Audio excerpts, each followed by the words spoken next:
Good evening, everybody. Welcome to Round the Table. We are, as ever, in Mark, and I believe we are in Mark 8.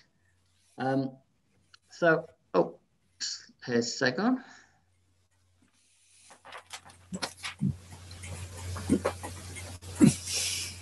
Hi, Segon.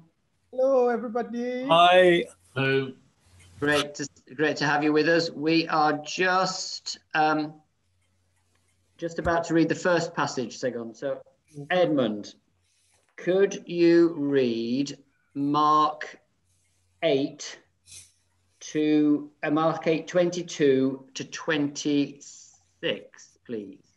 26. Where's 26? Okay. Oh, only a little bit. Yeah. They came to Bethsaida, and some people brought him a blind man and begged Yeshua to touch him. Taking the blind man's hand, he led him outside the town. He spit in his eyes, put his hands on him, and asked him, "Do you see anything?"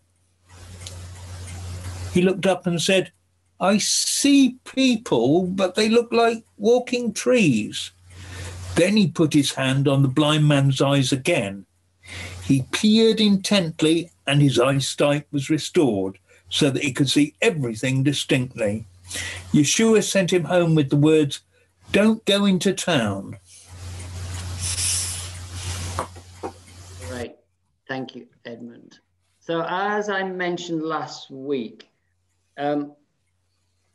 this healing of the blind man, the commentator says, perfectly positioned to mirror the opening of the disciples' eyes from blindness in the boat to the declaration of messiahship of Jesus that follows in the next passage. So it's not just the story of a miracle. It's there to sort of amplify what's happening. So you have last week we were looking at the feeding of the 4,000, and then the disciples get into the boat with Jesus. They haven't brought any bread. They've only got one loaf. Jesus warns them about the influence of the Pharisees and Herodians, and they think he's telling them off for only bringing one loaf. And he says to them, "For heaven's sake, guys, I've just fed 4,000, and how many pieces how much bread did you have left over? 7 huge baskets." That's not what I'm talking about. And then it shares into this story, and then it goes into Peter's confession of Jesus being Christ. And so this is about a metaphorical opening of eyes as well as a physical opening of eyes. Edmund, do you have any thoughts on this passage? Yeah, I really like this one because a little bit earlier we had the Gadarene demoniac, as he's often called, and I put that with this one because without realizing it, we tend to often talk about Jesus as when he's confronted with something, it's just a stop, or you're healed, or this sort of thing. Whereas if you read very carefully in the Gadarene demoniac one, it takes an amount of time and it goes through a process. And the enemy very often can undermine us in that you always hear about you have authority to go and speak in the Lord's name and this, that, and the other. And we see people with big giftings in healings and whatnot doing stuff like that. And so we can feel undermined because it all doesn't happen at once. And I think one of the most valuable things that John Wimber and the Vineyard folk did was that whole idea of soaking prayer and continuous, not just click, click, click, and it's done. And it tends to be a surprise to people when I point out that it didn't always happen straight away with Jesus. You've got the Gadarene demoniac, and this is the other one. If Jesus needed, when the enemy's saying, "Oh, you're not much good at prayer, are you, Edmund?" I think, well, if Jesus needed to pray twice, I think it's all right if it takes me 4 or 5 times. So that's why that one is special to me.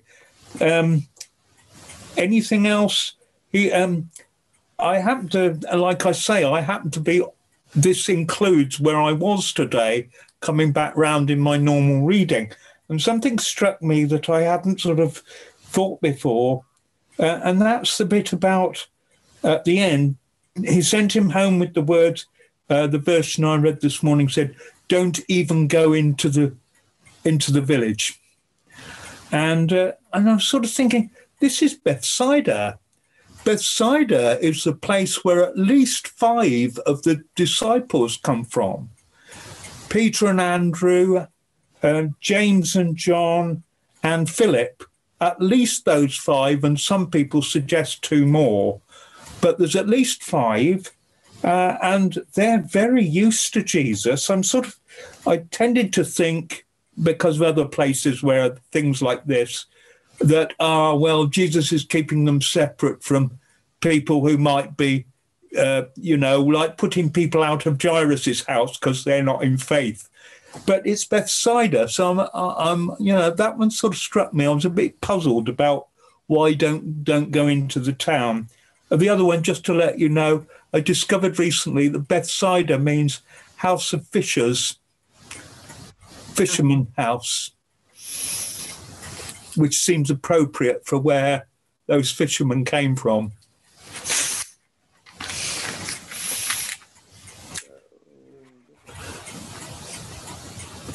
You got any suggestions, Simon, about why he would instruct him not to go into the... No, just, the usual that Jesus did tell a lot of people not to tell about what they were doing. But no, I don't know. I'm just having a quick dip into the commentator. Because I think about the Jairus one, and you're aware that if you're in a place where there are a lot of people who are a bit dubious or sceptical, that's often an inhibitor of the Spirit moving. So I understand taking him out to a place, you can be more sensitive to the Spirit if the person's out of a crowd, as it were. I'm aware of that myself, but I'm a bit puzzled about. It doesn't seem to fit the normal pattern of ones like that. So just curious. No, it's the commentator says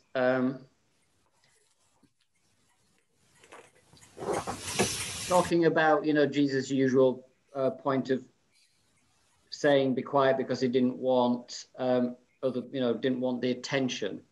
It says the statement occurs, however, without qualification in a narrative which displays unique traits, and it is perilous to insist that the purpose behind Jesus' final instruction must conform to his apparent intention on other occasions. I like that.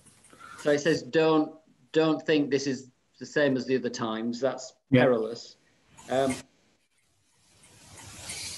So there's a footnote says that some interpretations are that the final instruction was given to ensure the full recovery of the man, because it had been, it had been a gradual healing. Yeah.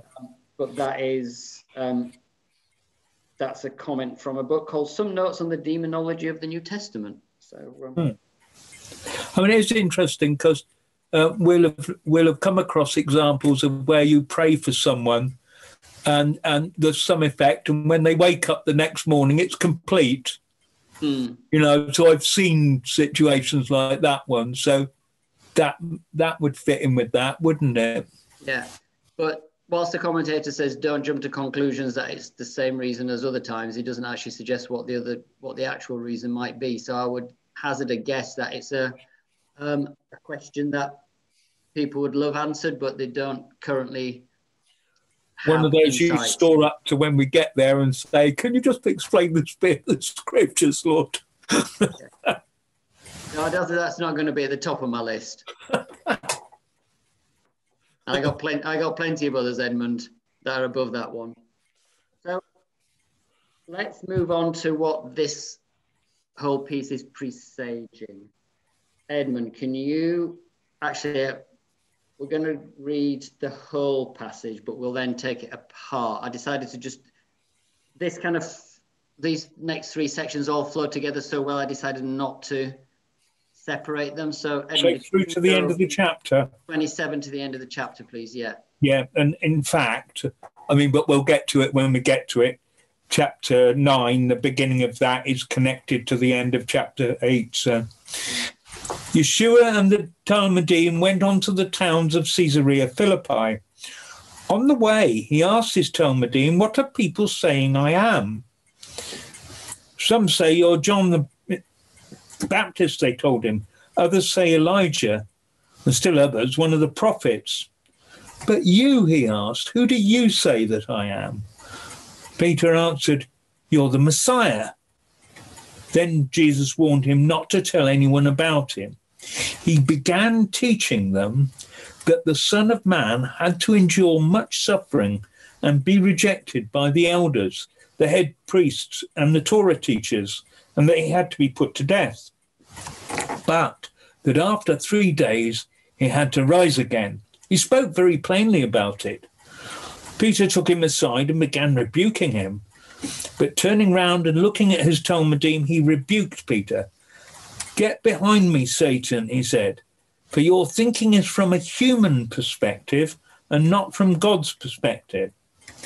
Then Yeshua called the crowd and his Talmudim to him and told them, "If anyone wants to come after me, let him say no to himself. Take up his execution stake and keep following to come after me." Sorry, I've slipped up there. Wait a minute. "And keep following me, for whoever wants to save his own life will destroy it. But whoever destroys his life for my sake and for the sake of the good news will save it. Indeed, what will it profit a person if he gains the whole world but forfeits his life? What could a person give in exchange for his life? But if anyone is ashamed of me and of what I say in this adulterous and sinful generation, the Son of Man will also be ashamed of him when he comes in his Father's glory with the holy angels." Thank you, Edmund. Well, I'm not sure we'll get to the end of this section. I have a feeling there's much to go over here. Edmund, I'm going to defer to you on this because I'm sure you have some thoughts. Yeah, I've seen quite a lot around this from Ray van der Laan, who's the guy I often use as a teacher.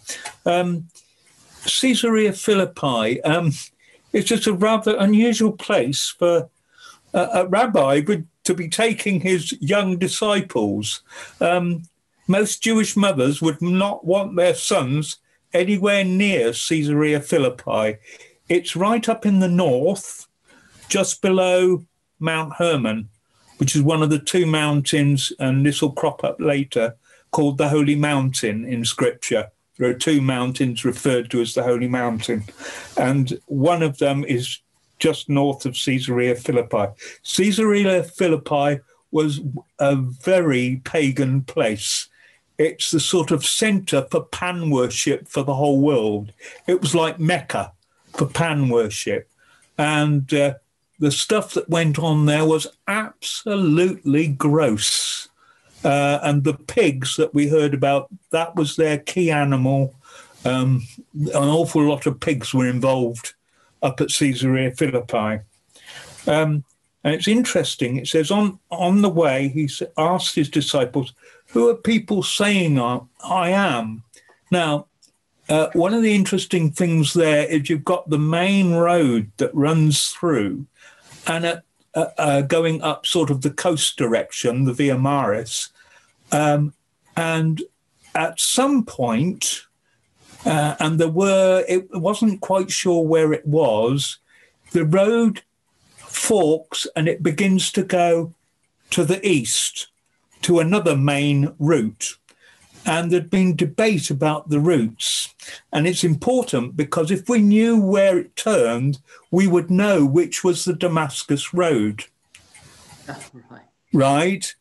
Damascus is just north of Caesarea Philippi, well, northeast slightly of Caesarea Philippi, not very far away. And just a few years ago, they discovered a Roman temple dedicated to Caesar Augustus. And written on there is that he is the Son of God on this temple.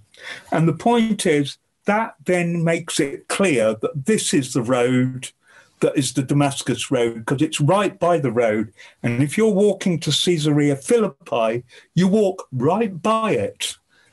And the person I heard this from was saying, I can just imagine them just coming past this, and they look up at this thing, which to every Jew is a bit of an offence, saying that Caesar is the Son of God.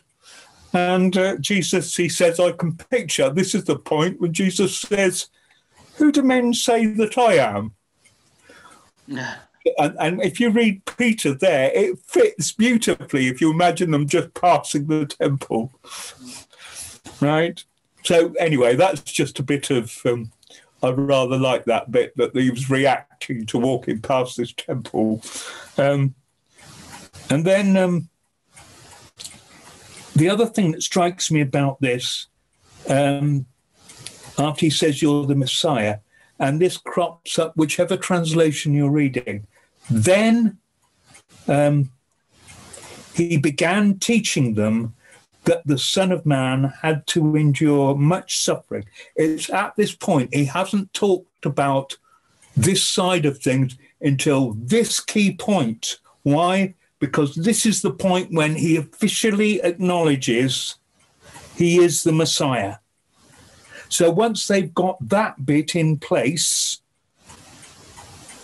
that's the point. This is the hinge point. And from now on, he starts to talk about what's to come. Edmund, can I just jump in Yep. here briefly? Yep. The commentator says about verse 29, what you're referring to, says, all of the Gospels so far has led to this verse, that despite all he said and did, people did not recognize who he was. From this verse, the tone changes and everything points to the cross. Yeah. So, and to say that the second half of the gospel starts after this verse, when Jesus talks about what it means for Jesus to be Messiah and what it requires to be identified with him. And then it says he is now on the way to Jerusalem. So that fits in exactly with that. Yeah. 29 is the pivot verse in the whole gospel.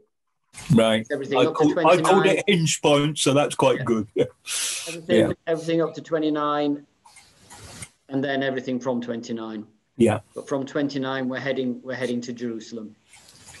One other little point just to flag up here, because of the way that we traditionally have thought about this. The term here, notice he says he began teaching them that the Son of Man had to undergo much suffering, be rejected by the elders. And I think we've talked about before, so that you guys know that whereas traditionally the Christian church has tended to go along the lines of Son of Man refers to his humanity, and Son of God refers to his divinity. And in fact, it's the other way round. The Son of Man is the figure in Daniel 7, 12 and 13, 12 to 14, who is this apocalyptic figure who will come on to judge and all that sort of thing. And every time Jesus talks about the Son of Man, that's who he's talking about. It's about his divinity, because he sits down alongside the Ancient of Days, the Son of Man in Daniel. He is a human being, but he is also divine. And the Son of Man is not quite how they did not expect this figure who nobody quite knows when you read the rabbis talking about it. They see he's this extraordinary eternal figure and that he's also human. Jews tend not to talk about him quite so much these days, post-Christian, but they did back then, and particularly at the time when they were under the, under the Romans and all that sort of thing. He was very much a figure, along with the Messiah himself figure. These two were very much part of their thinking. And he's saying he's going to suffer and die. Well, that wouldn't be what they would expect of the Daniel figure. Anything else, Simon? No. Anybody got anything that triggers and they're curious about? Or I was curious. We talked about it being a tipping point. Can't hear you. You talked about it being a tipping point in the Gospels, where Jesus acknowledges who he is. Do we know? Have got any idea of how far through his ministry that point was? Must be 2 years and a bit in, I would have thought. Because if he's heading towards Jerusalem, that would be in the last, 2.5 years in, Edmund? Yeah, I think most people do it like that. I have come across some people who because of stuff in John, have been saying that Jesus didn't spend 3.5 years. And they shortened it considerably. But I don't know why they do that, and I don't know how they got to it. So they then make this very, very much sooner. But I don't understand their argument. But it is around. You could interpret John as almost being 1 year, because Jesus only does one visit to Jerusalem. Yeah. But that's part of John's narrative arc. And it's not a history, it's a narrative arc. Yeah. Well, Mark has his narrative arc as well, but he just spreads it over a longer apparent time.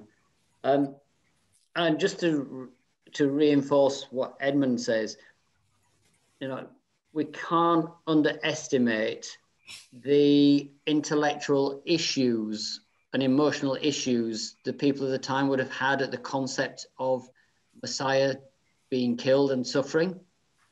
That was not on their to-do list for Messiah.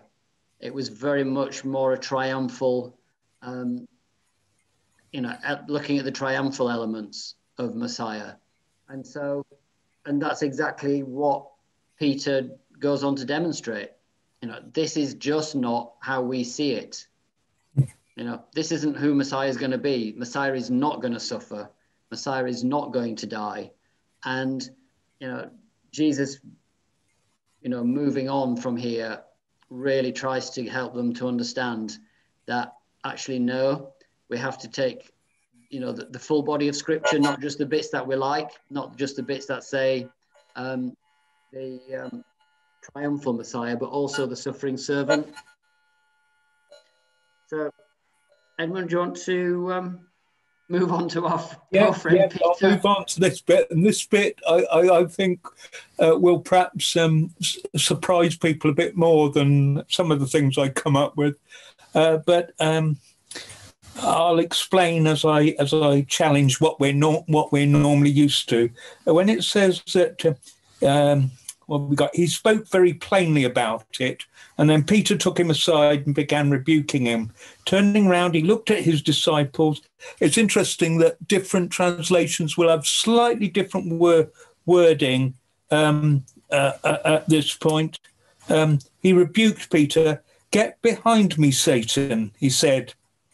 Now, we all think, I do not believe that he is saying what we think he's saying. All right, I'll explain why. I do not think he's calling Peter Lucifer. I think it's, in Hebrew, you have Satanos and you have Ha-Satanos, the Satan.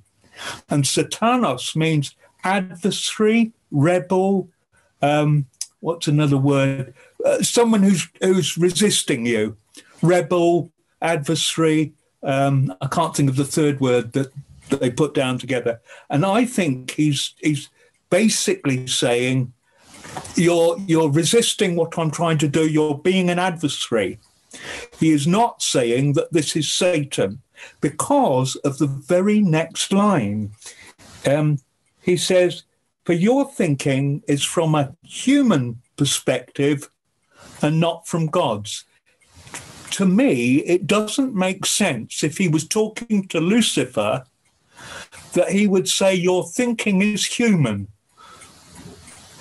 Okay, all our wrong thinking ultimately derives from the fall and from the enemy.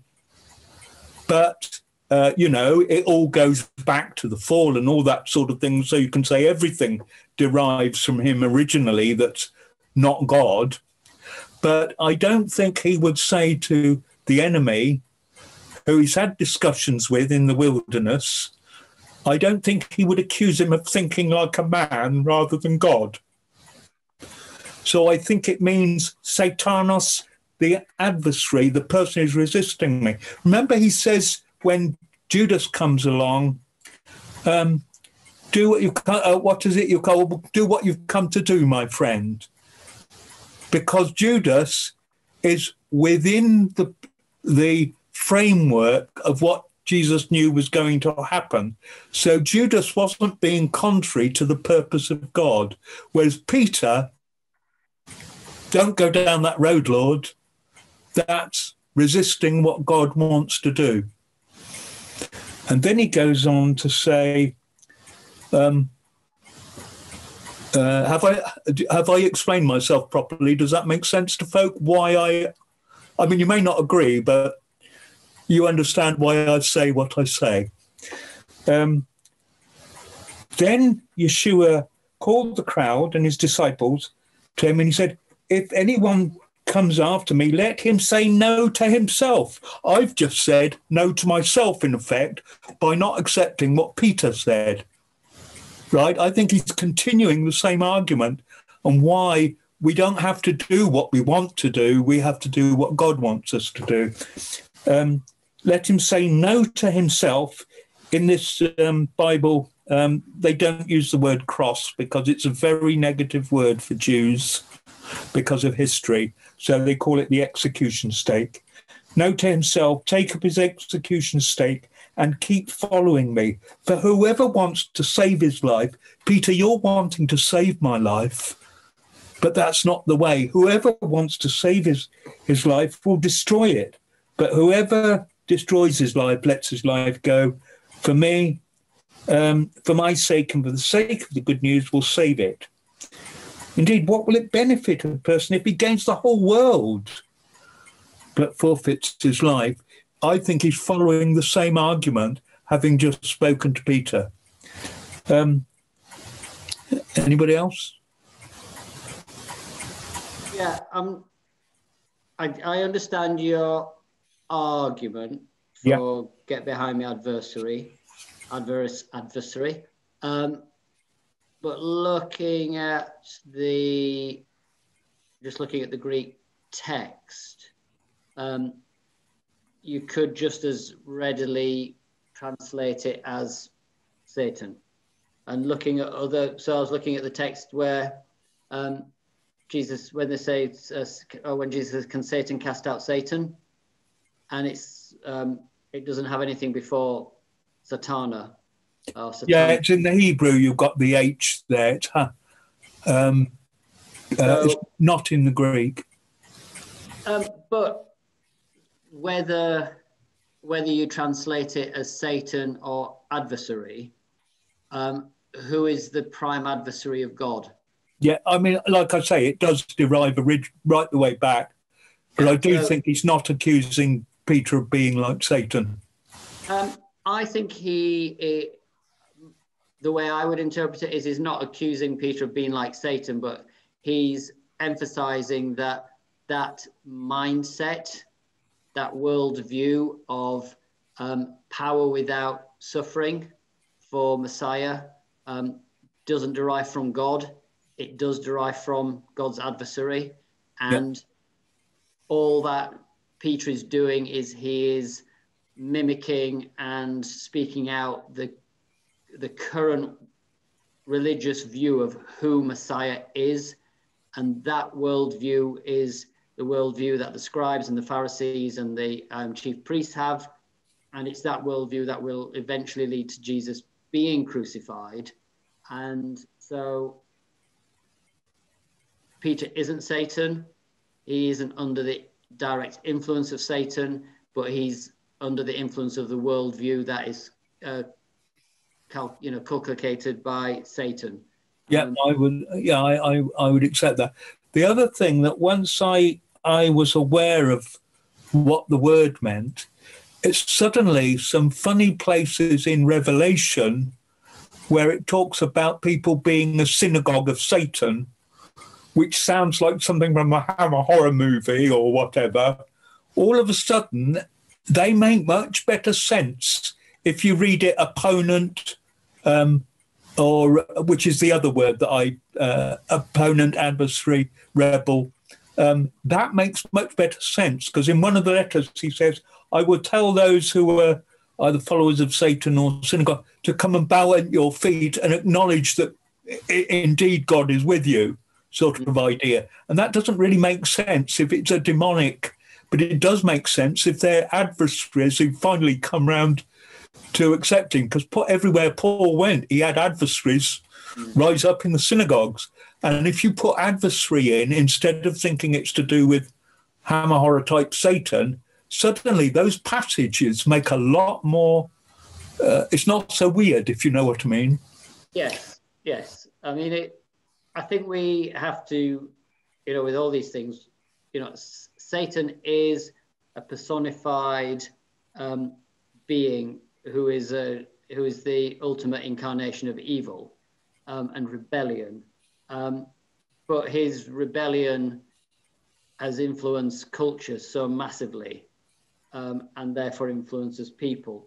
Quite often, the actual personified Satan doesn't need to do anything. He's already done it. Let's get on with it. He's influenced culture. He doesn't need to have his finger in every pie. He just lets he's kind of like patted humanity on the backside and said, go on, off you go, toddle off. And, we've been toddling off for thousands of years. And this is just a consequence of how we've opened ourselves up to the personification of evil. But yeah, I do agree with you fully, Edmund, that I think, with the Revelation passage, it makes sense. But we do have to understand the pervasive impact of the person of Satan has had on our culture and everything that we experience. Yeah. Any more to add on there, Edmund? Just the bit at the end, because we were talking about the Son of Man before. That last line, if anyone is ashamed of me and what I say in this adulterous and sinful generation, the Son of Man, there he is again, will also be ashamed of him when he comes in his Father's glory with the holy angels, which is, you get that sort of whole thing of the coming in glory in Revelation as well, as a good example. And that's the Son of Man, this figure that they're aware of, this divine human figure in Daniel. Would you like to do some exposition around the phrase, if I know, on what good is it for a man to gain the whole world yet forfeit his soul? Or what can a man give in exchange for his soul? I'll listen to you first. No, I want you to do it, because I'm just pulling up the next passage, because we've gone faster than I was expecting. Oh, right. Yeah, okay. I was thinking today about the whole question of carrying your cross, and how as a culture we're very used to, what are your goals in life, what are your ambitions, and you're thinking about as individuals we're encouraged to think about our lives as a thing. Whereas when you go back to the early church, they're saying almost exactly the opposite. You know, they've come to die for Jesus. And I mean, they did literally in the end, and dying to oneself and all that sort of thing. And I was thinking, if my real life, there was something on the radio today about we think about a fulfilled life, but ultimately the fulfilled life is the life in God. And I think that must be where I started thinking through these things today, that dying to ourself, and I was thinking about being a servant, and you know, they don't have a life. If you're watching Downton Abbey, those people downstairs, their whole life is bound up with being at the beck and call of the people upstairs. That's what servants are like. They don't have a life of their own, in a sense. And if we're really going to be the servants of one another, then we're laying down our lives for the other. So it's not, oh, have I got space to fit you in just now? That doesn't happen with a servant. The servant isn't thinking, oh, have I got space, you know, to go upstairs and look after lady so-and-so. You know, the directive comes and they go. And the number of hours those poor people had to spend through the day, they could be called at the drop of a hat for anything. And I was just thinking, we're rather a long way from understanding that idea of dying to ourselves. And how do we apply it in our lives? How do we think about it? So I don't entirely have the answers for that, which is why I wasn't so quick to jump in there for that bit. It is a completely different concept to 20th and 21st century individualism. Yeah. You know. Still had a question. Yeah. Simon, could you just repeat what you said in the previous portion about the cultural context to get behind me Satan? Were you saying that it was power without suffering? Is that your phraseology? No, that that culture would have rejected any concept of Messiah suffering. Okay. They considered Messiah would come in power, and you know, even after Jesus was resurrected, you know, the disciples that, you know, will you restore the kingdom to Israel at this time? You know, even after they'd seen him crucified and resurrected, they were still thinking, right, now, are you going to deal with the Romans? You know, I think... Go on. There is something that was around at the time, because they had to struggle with the passages in the Old Testament about a suffering Messiah, Isaiah 53, for example. There had been a thing floating around where they rationalized it by thinking of that there would be two Messiahs. Really? He's called the son of Joseph is the first one, and that's the one who would suffer. And then there would be the Messiah David, the David Messiah, and he was the conquering king one. And I think, I know that there was some suggestion among some authorities that the suffering Messiah, the Joseph Messiah, think of Joseph and his brothers and Joseph in prison. That was the analogy they were using, that he first of all has to suffer before he becomes the savior of his, you know, of the people in the famine. That was where they took the model from. So he's known as the Mashiach ben Yosef, the Messiah, son of Joseph, and then the Mashiach ben David.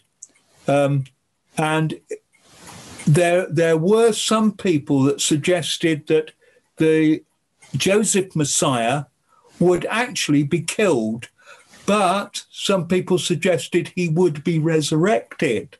So I wonder if they were thinking, oh, well, this fits it all together.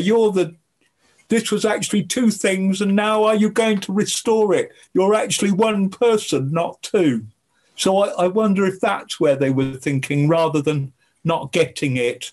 I mean, they still haven't got it, but if that's around in the air, could they have been thinking that? Does that help, Phil? Good. Segon, did you have a question? Oh, no, I just saw Phil's message on the chat group about his question. Sorry, could you say that again? I'd missed that. No, I said I saw Phil raise his hand in the chat group about his question, so I was trying to call attention to the question. Oh, okay, thanks. Sorry, I was just in full flow, so you know, wasn't looking at the screen, was looking up in the air for answers. So, but yeah, as I was saying, there's, you know, this whole, you know, take up your cross, you know. Or what can a man give in exchange for his soul? What good is it for a man to gain the whole world and yet forsake his soul? We've so imbued with the whole idea of gaining the whole world and it's our right. And you know, Edmund's correct. You know, this is a very modern phenomena. You know, even back probably in the 50s, I would have said that people did not consider they could have it all. For some, it was, you know, pretty much from the 60s on, I would have hazarded a guess, Edmund. Yep, that one. Yeah. And so now, you know, we've got, you know, it's accelerated, and, you know, our dear millennials have a very different worldview than many of us have as to their right to fulfillment. And what we do miss the point is that to be truly fulfilled is to actually walk the path that God's got for us, because that will give us satisfaction. Go on a second. Yeah, I'm very sorry to interrupt you so suddenly, but what you just raised is, I don't know whether it's, I don't know if maybe we'll pick a day and discuss it or something, because it's, for me who am closer to younger people, I have this discussion I face this discussion and I face this reality every day. And sometimes I begin to doubt whether I'm in the wrong of what this work is about. But there is this clear, different understanding on what kind of paths life should follow. I don't know. It's just a comment because it's something you raised, and I mean, maybe it's something that's been on my mind for quite a while right now. One thing I've thought about is how, you know, I had a brother who spent some time in Africa and whatnot, and other things I've seen, and I think, you know, the answer to everything very often, folk think, the West has all, you know, if only we could get to where the West is and all those things. So the goals are to be like the West, whereas, you know, it's an illusion, it's a delusion. I think we have an impoverished spiritual life here. And I mean, I was reading The Rich Young Ruler today, and how difficult it is for rich people to get in, to see the kingdom of heaven, he says. And I'm thinking, you know, sometimes I think we only have got 10% of what, at the very most, of what Jesus was talking about. We haven't really got a clue about what it means to live the kingdom life. And is it because we're so hung up with the material that it's difficult for us to really grasp some of these important concepts? And if you've got, if the West is being, for very obvious reasons, look at their, I mean, 10% of the people have got 90% of the wealth in the world. And you think that makes us extremely rich.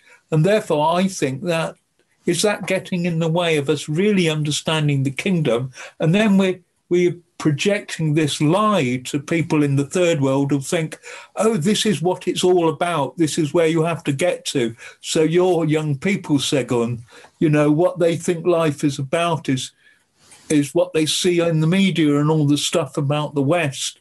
And we're actually just perpetuating the lie and the spiritual poverty that we've got in the West. But the young people want it. It's very much our lifestyle is marketed to people in Africa and other nations to sell things. And our life is marketed, look how happy they are in the West. And if you buy these things, you too will have that lifestyle. But what they don't understand is the levels of stress, depression, loneliness, unfulfillment, all the modern malaise of Western civilization. They don't realize that whilst the people in the adverts look really happy, they're actors who go home and cry because they're lonely or in debt or, feeling so insecure they don't know what to do. So this is the thing, we look at the adverts and we think, wow, that's such a great life. I'd love to live that life. But the people in the adverts aren't living that life. They're living a lie to make the life look great. And then they go home to the same sad lives that we have. I see that hand, Phil Holly. Oh, I've got a quote for you. In a book that I recently read, Lucy Dahl, an English screenwriter, said, in Los Angeles, there is a manicure salon every 10 feet, a plastic surgeon every 20 feet, and a psychiatrist every 30 feet, which guarantees a life of perfect toes, perfect bodies, and perfect mental health. And I often think, when incomers come from elsewhere, having tried very hard to get here, one of the things that they are absolutely shocked about is that we, in their understanding, we have no concept of family. We do not look after our parents. They live, we don't, if we're nice, well-behaved children, we will visit our parents and be pleasant to them. But there's no real sense of belonging in this strange culture we've got here. And that is very shocking to people from outside the West. And we don't realise how bizarre it is and how poverty-stricken we are in our families because we've got a different model. And, Absolutely. And I would, Phil, I would take some task with your the authoress of your quote that the psychiatrist every 30 feet gives perfect mental health. I think it certainly doesn't give perfect mental health.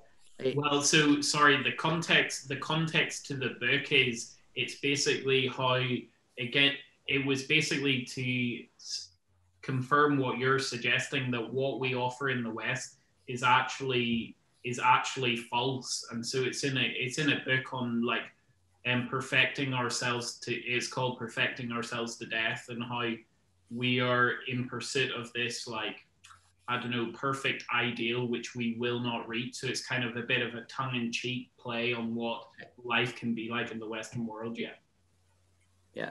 And what I find fascinating is that is a quintessentially Greek idea, that to do with the human being, the body, and that sort of thing.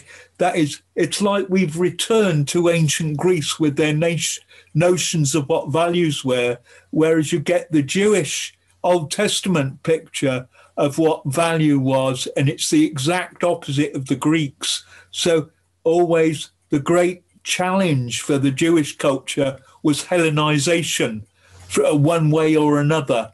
And it's always the center for Greeks is the human being, the individual, the perfection of that, the perfect body, the perfect health, all that sort of thing.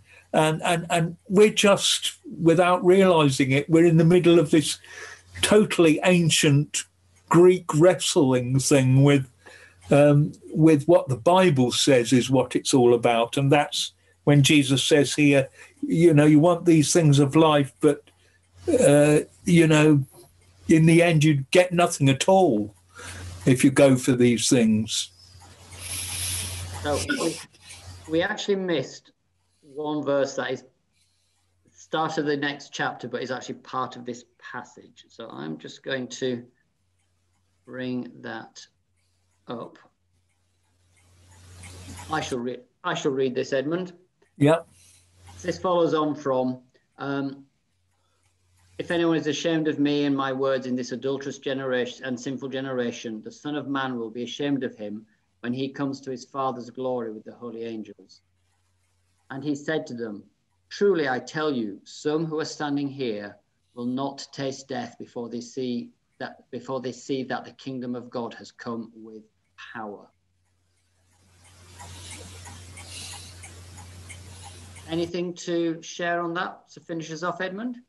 Well, I know you wanted to add it to chapter 8, and I want to put chapter 8 and join it to that, because what follows 6 days later, some standing here are going to see the kingdom of heaven and how it operates in effect. 6 days later, that is what happens. That's what the transfiguration is about.